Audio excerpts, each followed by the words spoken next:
قال النبي صلى الله عليه وسلم رضا الرب في رضا الوالدين وسخط الرب في سخط الوالدين।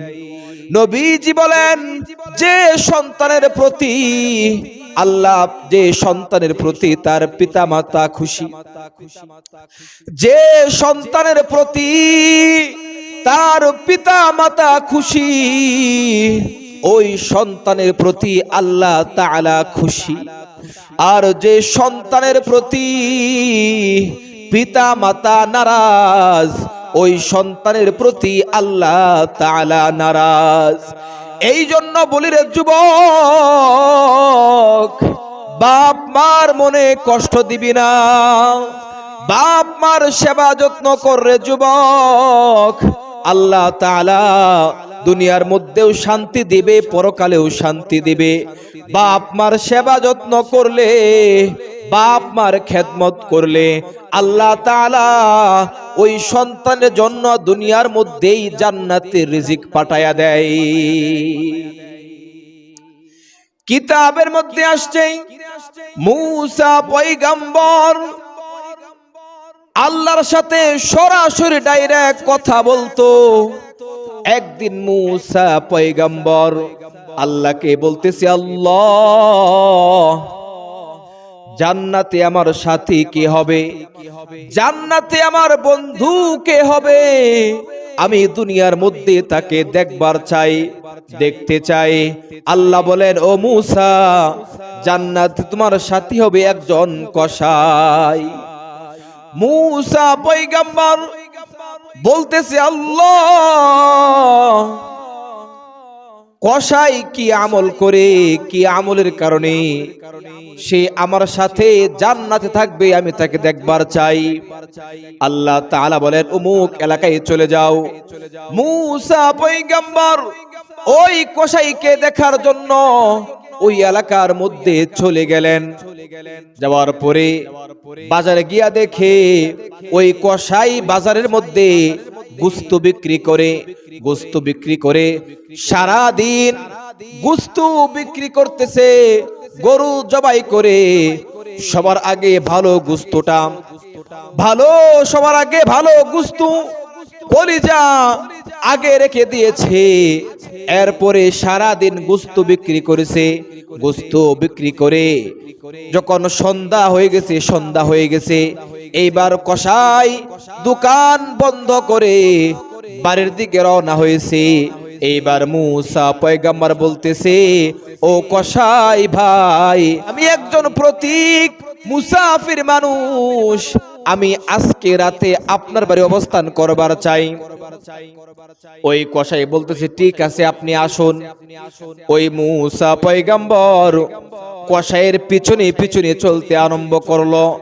চলতে চলতে ওই মূসা পয়গম্বর কসাইয়ের বাড়ি চলে গেছেন। কসাই বাড়িতে গিয়ে সবার প্রথম, সর্বপ্রথম মায়ের কাপড়গুলি পরিষ্কার করলেন। সারাদিন তার মা কাপড়ের মধ্যে পেশাব পায়খানা করে দিচ্ছে। ওই কসাই বাড়ির মধ্যে গিয়া মাকে পরিষ্কার করলেন, কাপড়গুলো ধুইলেন, মাকে গোসল করাইলেন। গোসল করাইয়া গোশত পাক শাক করলেন। গোশত পাক করে মাকে খাওয়াইতে আরম্ভ করলো। মায়ের মুখে গোশতের টুকরা তুলে দেয়, আর মা ওই সন্তানের জন্য দোয়া করে, আল্লাহ, আমার সন্তানকে দুনিয়ার মধ্যে অনেক শান্তি দিও, অনেক ধনী বানায়ো, আর মৃত্যুর পরে মূসা পয়গম্বরের সঙ্গে আমার ছেলের জান্নাত দিও। ওই কসাইয়ের মা খাবার খাইতেছে আর দোয়া করতেছে। মূসা পয়গম্বর এইবার ওই কসাইকে জিজ্ঞাসা করতেছে, ও ভাই, তোমার মা যে দোয়া করে, দোয়া কবুল হয় নাকি? কসাই বলতেছে, ও ভাই, আমার মায়ের এক ভাগ দোয়া দুনিয়ার মধ্যেই কবুল হয়ে গেছে। আমার মা যে আমার জন্য দোয়া করে, মায়ের দোয়ার বরকতে আল্লাহ তাআলা দুনিয়ার মধ্যে আমাকে অনেক সম্পদের মালিক বানায়া দিছে, আমার কোনো দুঃখ নাই, আমার কোনো কষ্ট নাই, আমার সম্পদের কোনো অভাব নাই, আমার শান্তি আর শান্তি। আর একাংশ আমার মা যে দোয়া করে যে মূসা পয়গম্বরের সঙ্গে জান্নাত দেওয়ার জন্য, আল্লাহ তাআলা যে আমার দোয়া কবুল করছে কিনা ওইটা আমি জানি না। এইবার মূসা পয়গম্বর বলতেছে, ও ভাই, আমি মূসা পয়গম্বর, আল্লাহ তাআলা তোমার মায়ের দুনু দুয়াই কবুল করেছে। ও ভাই, আমার সাথেই তোমার জান্নাত হবে। ও ভাই, আরো বেশি বেশি করে তুমি মায়ের সেবা যত্ন করো, আল্লাহ তোমার প্রতি খুশি হয়ে গেছে।